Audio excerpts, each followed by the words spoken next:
There's a quiet, aching irony I see so often in my practice. It lives within the minds of the brilliant, the insightful, and the deeply analytical. It's the paradox of the person who can solve complex problems in their professional life, yet feels utterly defeated by the simple human puzzle of finding love. You are not alone in this. Your intelligence, that sharp, beautiful tool that allows you to see the world so clearly, can become the very thing that drives a wedge between you and a fulfilling connection. We're going to look beneath the surface, past the superficial explanations of being too picky or too intimidating. We're going to explore the psychological landscape that leads to overthinking and, ultimately, a profound emotional isolation. The hidden emotional cost of being the one who always sees everything too clearly is that you spend your life feeling misunderstood. You become emotionally exhausted by the shallow interactions the world seems to offer, stuck in a painful limbo. You long for a deep, resonant connection, but you fear the inevitable disappointment that will follow if you dare to let someone in. You've been let down before, and your brilliant mind has learned to protect you, erecting barriers that look like prudence but feel like loneliness. The first, and perhaps most insidious, of these hidden barriers is the habit of overanalyzing every interaction. For the intelligent person, dating rarely feels like a fluid, joyful feeling. It feels like a complex thesis to be dissected. Your high-level pattern recognition, the very skill that makes you successful, turns romantic courtship into a series of micro-tests. You read a text, and instead of taking it at face value, your mind immediately generates 3 alternative interpretations, assigns a probability to each, and then calculates the optimal response. You're not connecting. You're dissecting. I see this so clearly when a client tells me they spent an entire evening rereading a single message, searching for a hidden withdrawal or a subtle red flag. The problem is, connection cannot survive constant, cold scrutiny. By the time you've finished rationalizing your way out of vulnerability, the genuine, spontaneous moment has passed. You end up intellectually certain of the person's character flaws or incompatibility, but emotionally disconnected from the very human possibility that was right in front of you. You've successfully convinced yourself that the risk isn't worth the reward. This analytical distance quickly leads to the second major barrier, a powerful emotional self-sufficiency. You are capable. You can take care of yourself. You've learned that the safest place to be emotionally is within the rich, satisfying world of your own mind. You have deep hobbies, complex internal conversations, and a robust, self-sustaining life. This independence is a tremendous strength, yet it creates a high, thick wall. It means that when someone enters your life, they often feel not merely wanted, but unnecessary. You've built a life so complete that a potential partner struggles to find a purpose, a niche, or a genuine way to contribute to your well-being. This independence, ironically, can turn into emotional walls disguised as standards or not settling. They're not just standards for the other person. They are standards for the level of disruption you're willing to tolerate in your carefully curated life. You subconsciously measure a person against the sheer mental effort it would take to integrate them. And more often than not, the answer is too much work. This dynamic fuels a cycle where your high standards are misread as arrogance. A potential partner sees your confidence, your clear sense of self, and the fact that you simply don't need them, and they label it as unapproachable or haughty. But what's really happening is an unspoken, internal plea for something real. You don't want a placeholder. You want an equal. Someone who sees the depth and complexity behind your eyes. Someone who doesn't require you to exhaustingly simplify your existence. You have an intense fear of emotional mismatch, the terrifying prospect of being with someone you care about, but who, after months or years, simply doesn't get you. You've already run the mental simulation of having to continuously explain your thought process, your jokes, your emotional landscape, and the exhaustion of that possibility alone is often enough to make you politely decline a second date. Think about that moment. you're coming home from a date with someone objectively kind, attractive, and successful. The evening was fine, but as you unlock your door, you feel a profound sense of relief that you are now alone and can finally think your own thoughts, listen to your own music, and simply be. The connection was almost right. The person was good, but it wasn't the kind of connection that felt like coming home. You turn down a perfectly good person because the rational part of your mind knows the difference between a pleasant companion and a true emotional anchor. This is the core tragedy. Your deep longing for connection clashing with an even stronger fear of settling for mediocrity. You'd rather feel the clean, understandable pain of being alone than the muddled, claustrophobic pain of being with the wrong person. For you, settling isn't just a compromise of lifestyle. It's a betrayal of your own mental and emotional integrity. You see a clear, straight line toward a lonely but authentic future and reject the squiggly, disappointing line of a comfortable but unfulfilling present. The third barrier, hypervigilance to imperfection. Beyond overanalysis and self-sufficiency lies another profound obstacle, an acute sensitivity to flaws and inconsistencies. Your mind, trained to spot errors and solve problems, becomes a relentless detective in relationships.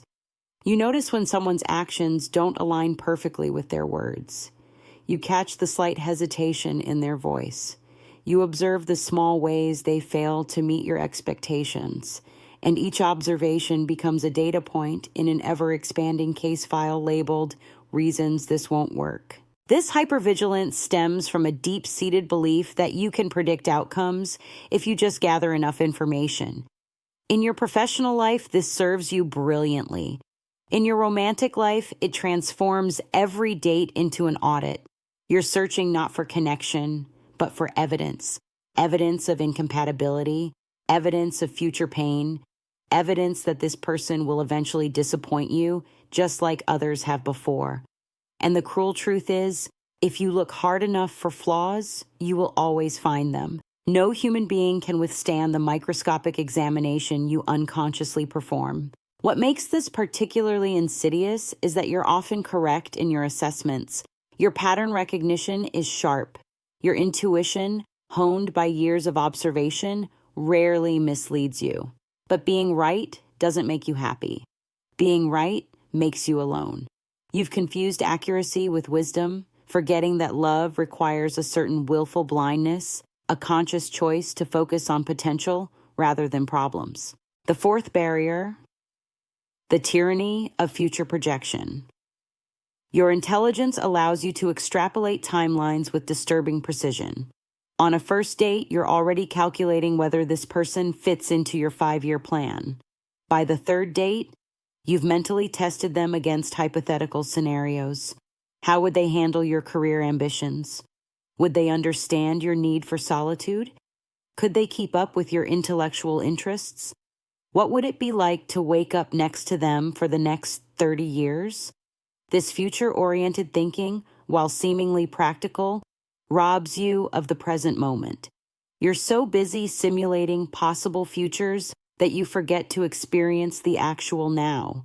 You reject people not for who they are, but for who you've decided they'll become or fail to become. You've convinced yourself that you're being responsible, that you're avoiding future pain, but what you're really doing is avoiding present vulnerability. The intelligent mind craves certainty, predictability, control, but love is fundamentally uncertain. It asks you to step into the unknown, to write a story whose ending you cannot foresee. This terrifies you more than you'd care to admit. So you retreat into your projections, your scenarios, your carefully constructed mental models, telling yourself that you're being smart when you're actually being afraid. The fifth barrier, the comparison trap. Your capacity for comparison is both gift and curse. You've read extensively about relationships, perhaps studied attachment theory, analyzed the partnerships around you.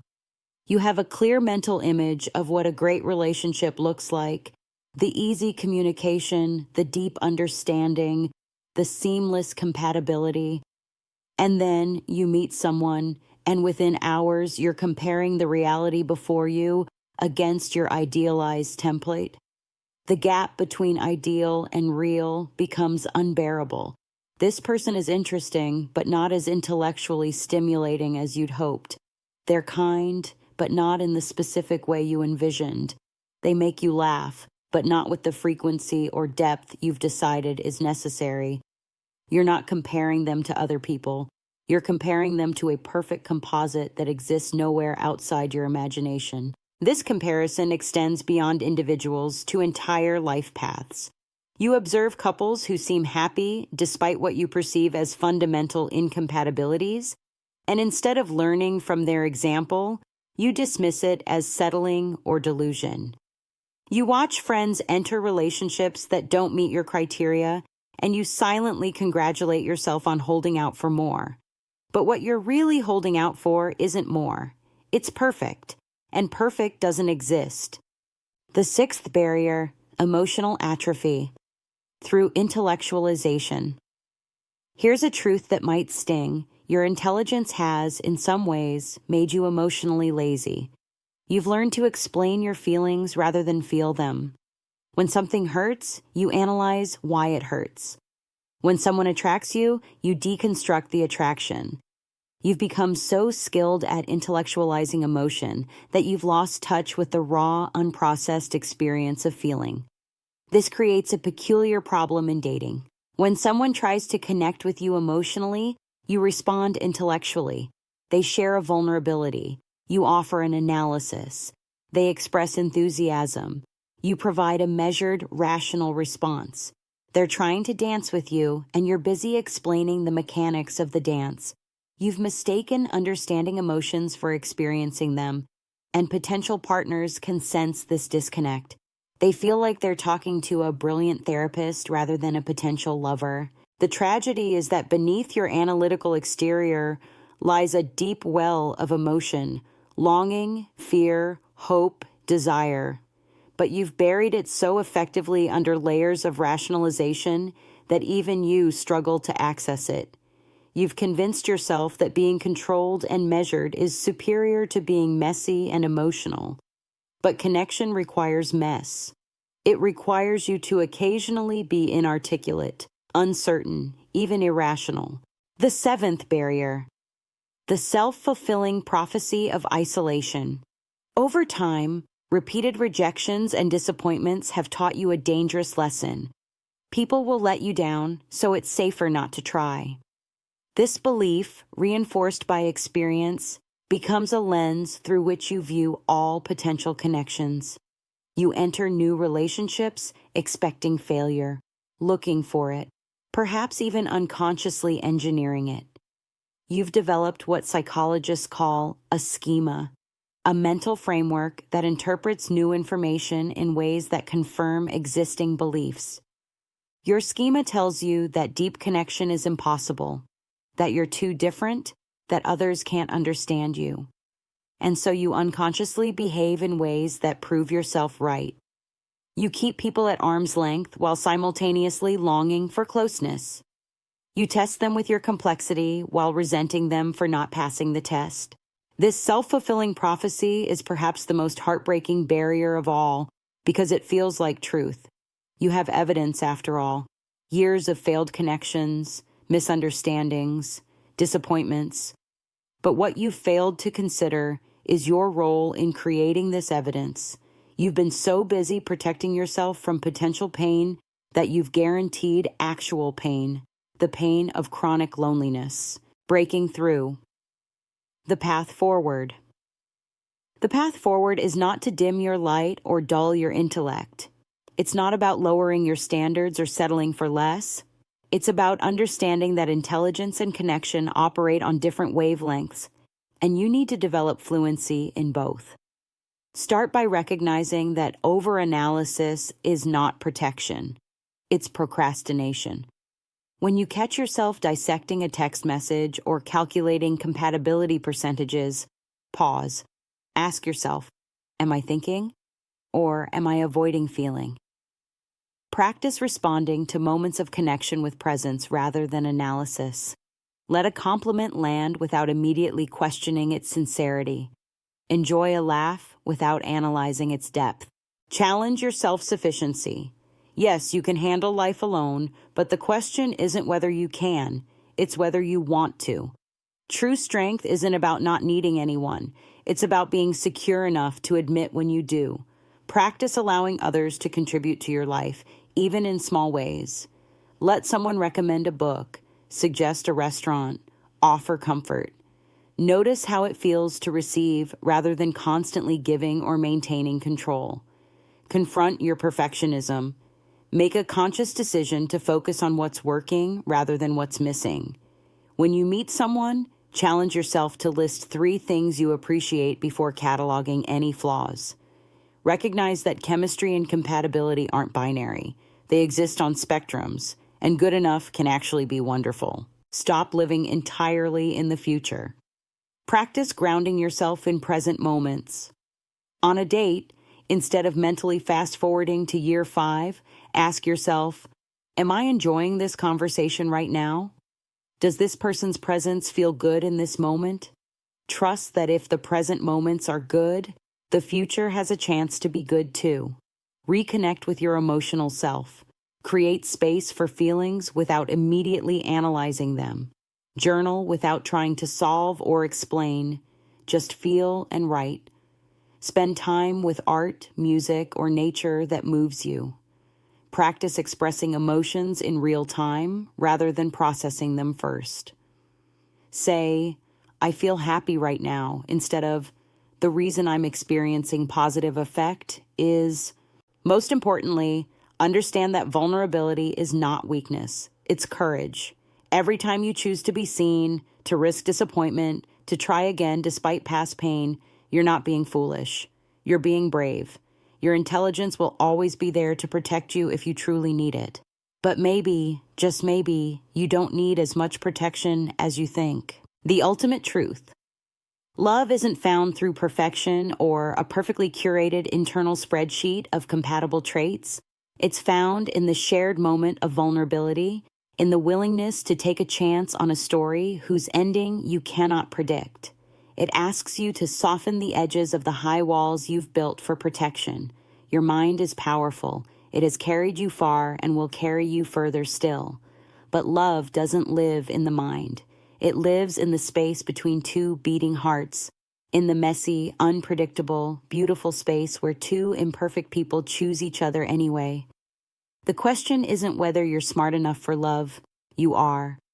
The question is whether you're brave enough to stop being smart for just a moment and simply feel. That's where the magic lives. That's where connection begins.